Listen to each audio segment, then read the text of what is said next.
Welcome to Percolating Change, the podcast where we brew better outcomes one sip at a time. My name is Alicia James, and my guest today is Dr. Robert Holmes. Robert is Head of Collaborative Coaching.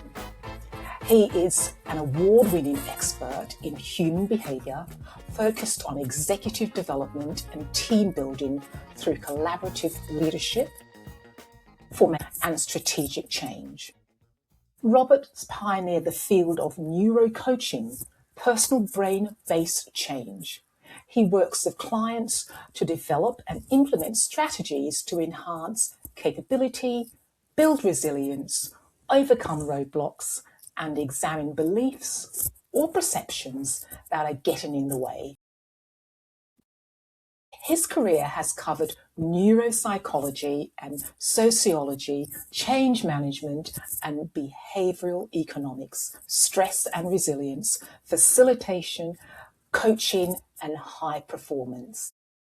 He has extensive experience working across federal and state government, public and commercial firms, NGOs, and is a trusted advisor, counsellor and coach to politicians, board members and C-suite executives and senior management all the way through organisation, middle management and emerging leaders. I am delighted to have you here today, Robert. Welcome. It's wonderful to be here, Alicia. Thank you for having me. My pleasure. Now, your topic today, Robert, and I'm excited to hear you talk about this, is all about brain-based lasting change.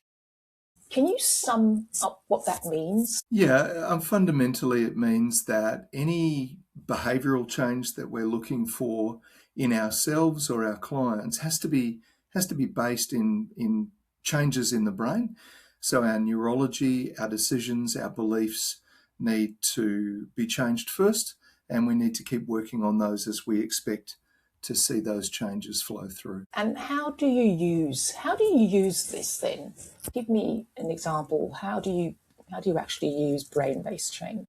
An example would be if somebody comes to me and says, look, I want to lose weight or I want to take up exercise, instead of taking a behavioural-based approach that says, well, have you tried going to the gym? Have you tried signing up to this? Have you tried? We go to the question of core beliefs. What do you believe about yourself? What reason do you have for wanting to explore that? What are the compelling motivations that you might have? And using brain science, which we'll get into during the conversation, I hope, we'll talk about some of the strategies we use to make sure that the actual pathways in the brain then build up over time and form new habits so that the person can then change their behaviour. So you've answered my next question in part. Who is this for and why now, Robert? So this is about people wanting to make change stick.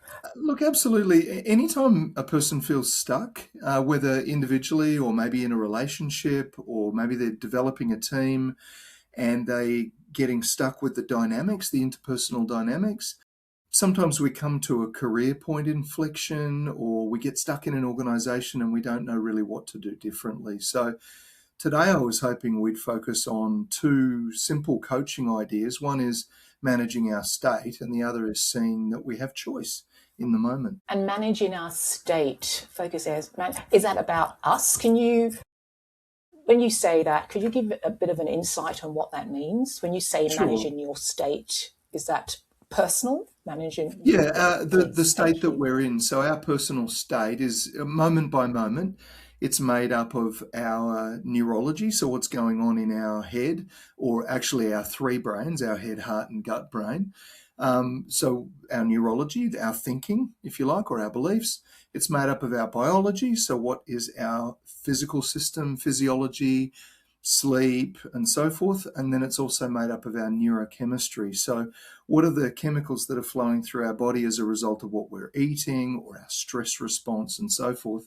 Those inputs go into a snapshot of how do I feel right now? How do I feel right now? How do I feel right now? And you can change your state moment to moment, sometimes by changing the way you think or the way you behave or what you eat or whether you've had sleep, lots of inputs to that to that question. That's interesting. Well, it's part of it's common sense, because if we have, it's like torture when you don't have enough sleep. Yeah. Like, a young mother, a young baby, that will be torturous, and obviously you can't sleep. So are you saying that are you saying that working on what you actually can control? Yeah. And A great example of that would be people who are afraid of public speaking. And so the state they're usually in when they approach public speaking is they're afraid, they're feeling anxious, their heart is racing, they're palpitating. What can they do differently? Sometimes something as simple as putting on a suit, dressing up, putting on some makeup. I've heard of people going into the bathroom and putting their hands above their head and saying, I'm a great person. There are a number of strategies that you can use to physically change the inputs, and it instantly changes the state you're in, and you can feel more powerful. You can feel quite differently about yourself, and then you jump up on stage and you're in a different state. It's amazing, isn't it? The power of the mind. That's the mind, isn't it? It is. Subconscious mind. What else do I want to ask you about that? Can you give me another example around those sort of experiences, and how we can work to develop that and change our state, and how we focus on things?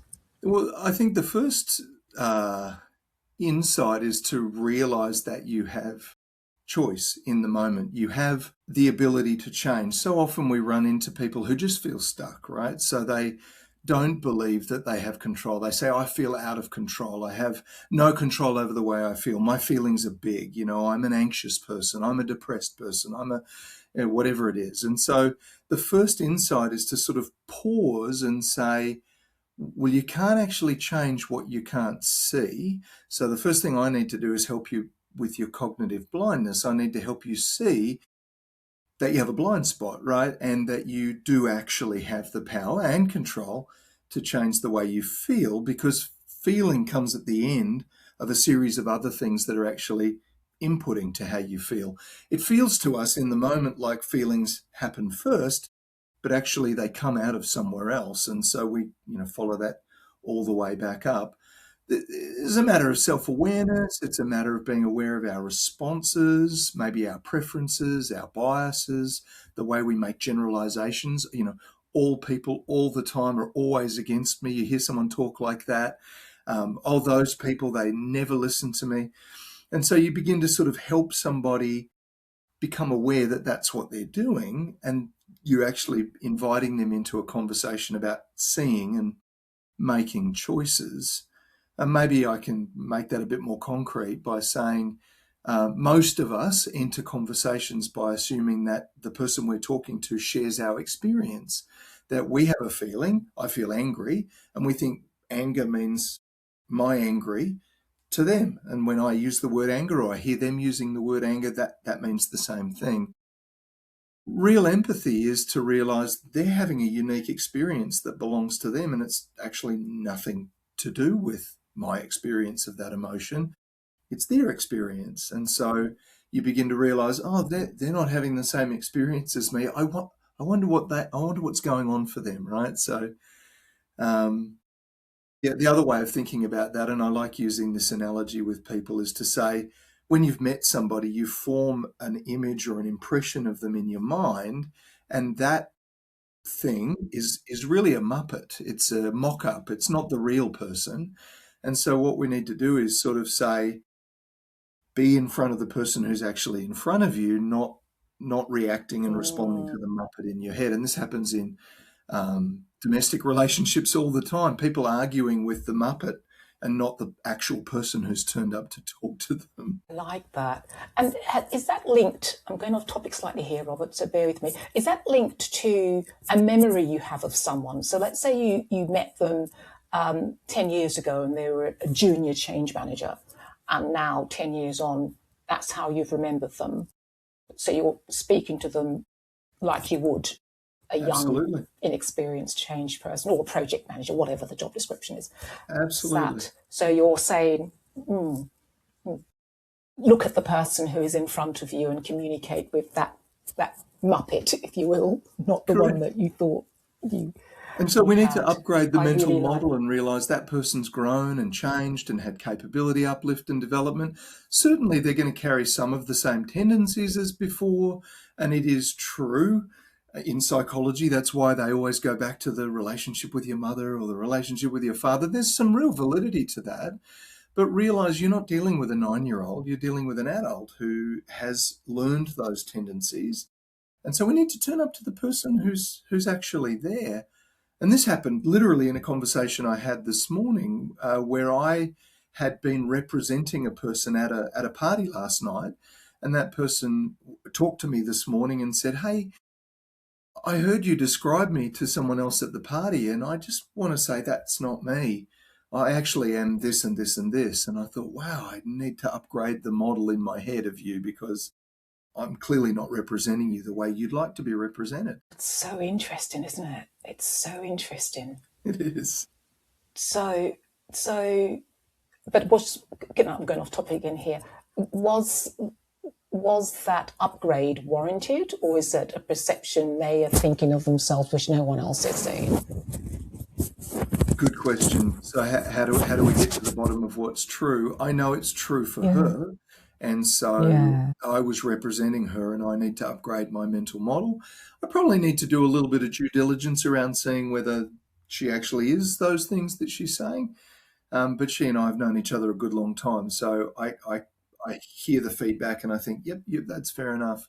I do need to upgrade them up. But we actually need to be where we are and deal with the person in front of us. Another example comes to mind. A lawyer that I have worked with in Texas. Once I was asking him about his win rate and how often he wins when he goes to court, and he made the observation that the court cases that he loses are almost always because the client doesn't turn up to the court case that's actually happening. They turn up to the court case they wish was happening, and they try and make arguments that don't form part of what's actually being argued in court. And he said inevitably those people lose, and as their counsel, that's a really terrible experience. So I'm always briefing my clients that they need to turn up to the case that's actually happening. There's a real world consequences to this kind of self-deception that we have. I guess this is one of the reasons why they say you don't need to speak at all. Well, I want to defend myself. No, please don't. You please don't. Because you have, because the lawyer has your best intention. So we want you to you won't be turning up the way you would think you're turning up. Correct. That's what I hear you say. So, no, that's very insightful. So in terms of making these changes, how could I make that change? How could I work in myself, for example, to make a change that will see my cognitive biases not presented in a way that I wouldn't want them to, if that makes sense. Great question. And I think there's a two-part answer to that. Part one would be, what are some steps that you can take to avoid your cognitive bias? And then I think I'd like to answer the second part by introducing another idea, and that's around how to actually make those changes last, or what practice it requires. So if I just go to the first part, how do you avoid cognitive blindness? How do you avoid cognitive bias? There are some really practical ways to do that. Get a second opinion when you're trying to make a decision. Don't just trust your own view of the world. Go and get a second opinion. Try to read more widely outside your comfort zone. Read positions, books, listen to podcasts that you're going to disagree with. Question. Sorry. I didn't mean. I'm laughing out loud because that's a hard thing to do, Robert. It really is. I literally say out loud, "No, I just can't be dealing with that," and I'll switch it off. I can't do that.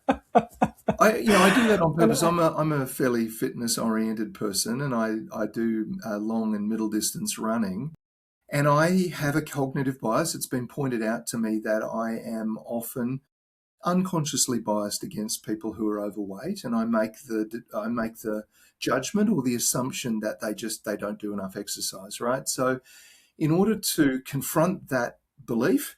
I've read books about public, fat shaming, and I've read books about people who are fit and overweight. I've read material, and it is hard going. It's confronting. It's offensive to your own belief systems.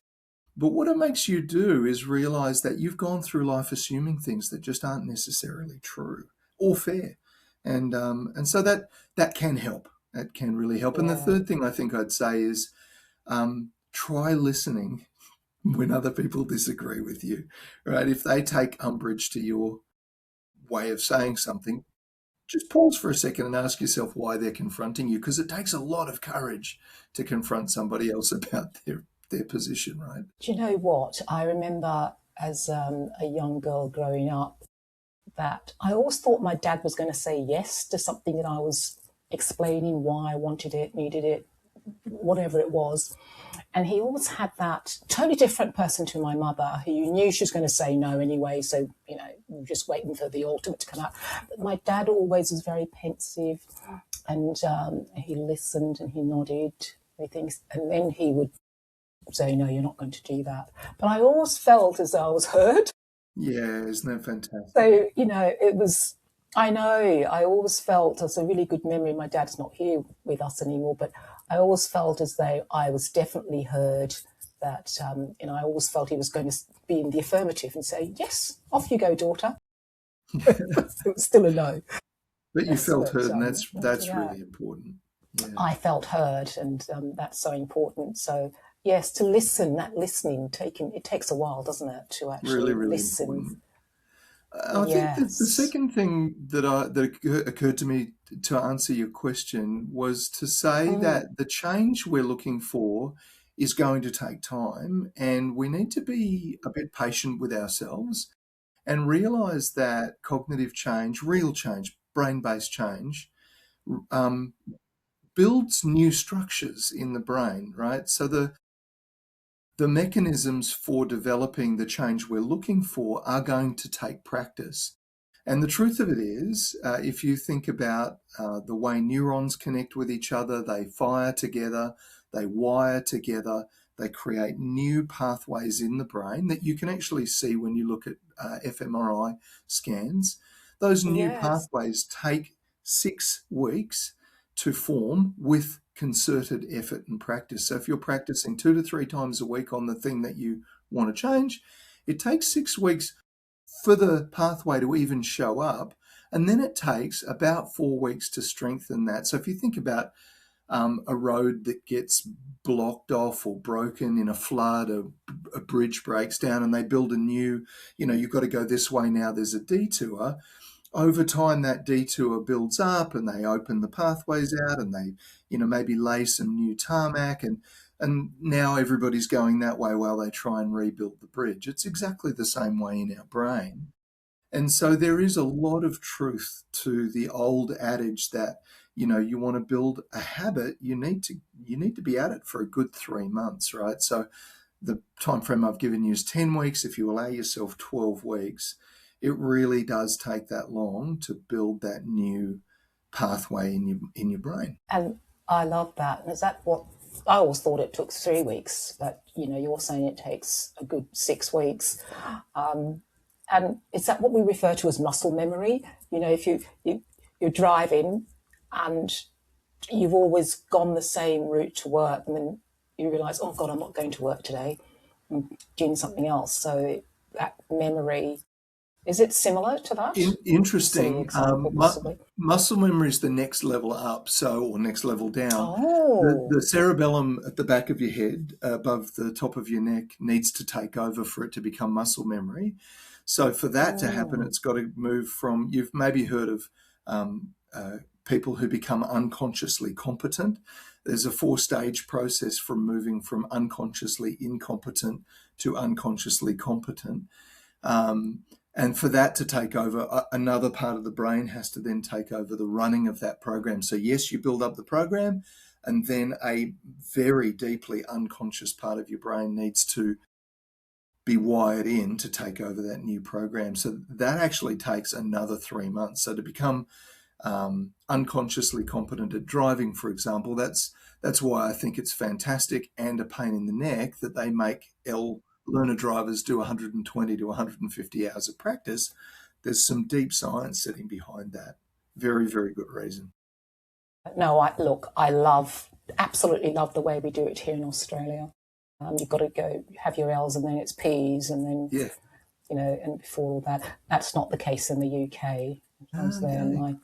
No, it's not. You get your L's and you pass and you're on the road, And so my darling niece she was very competent. I was very impressed, but I had to tell my brain, Alicia, just leave that away. Just stop thinking that, she's just an L's. Just stop it, because your brain will take you down another path. But yeah, it's amazing, isn't it? Absolutely amazing. It really is. Thank you.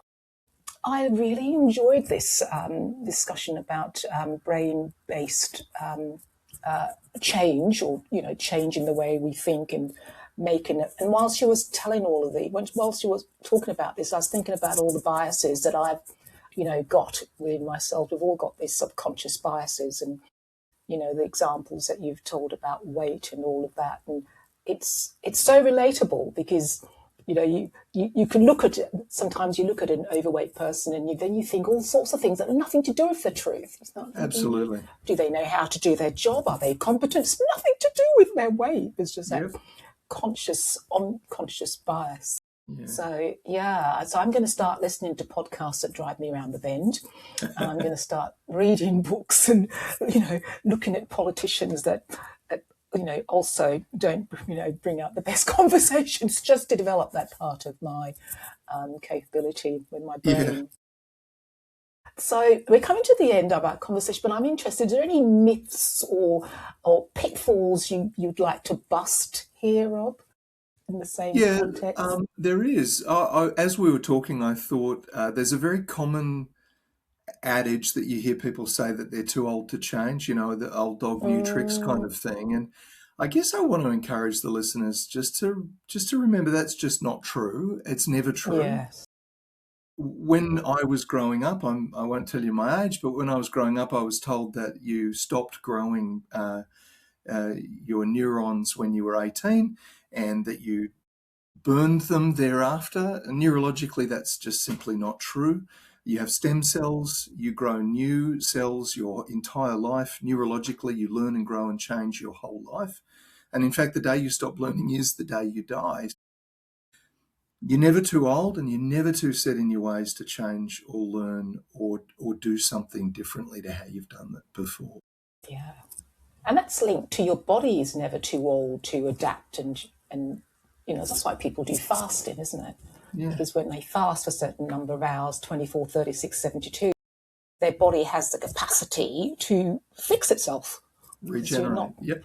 You regenerate and, produce new stem cells. I was fascinated by that, a few years ago, and I realised the benefits of, actually fasting. So I'm a faster, but it's like, it's such a, you sort of have this limited view about what your mind can do and what your body can do. And it's really good to have these conversations to, you're never too old to learn something new and to keep your brain active. And there's time to do that when you're 6 foot under and you've got no control. So, That's right. Yeah. So thank you so much. Was there anything else you wanted to add around that before I ask you how people can get hold of you? And I could talk to you for a long while here. No, yeah, I agree. No, nothing in addition. Just on the health point, obviously, yes, I agree with you about fasting, and that's why weights training is really important as we age, because you can grow and strengthen your joints and your ligaments. It's important to exercise every day and keep the heart limber and moving. And so, as I said, I'm a big fan of mobility and exercise, and it actually helps us age well. Absolutely. It's linked to our lifespan, when you don't, for women in particular, stop lifting those mini weights, lift heavier weights, because that's what's been proven to work the best. But it's a brain thing, I think. They think somehow they're going to damage themselves, but it comes down to beliefs again. it comes down to beliefs, and you're never too old to change or get better. And we're not retiring at 50 unless you've won lotto or got a really great trust fund. So, we want to be around and be able to get off the chair without staggering and keep those muscles strong. So thank you so much.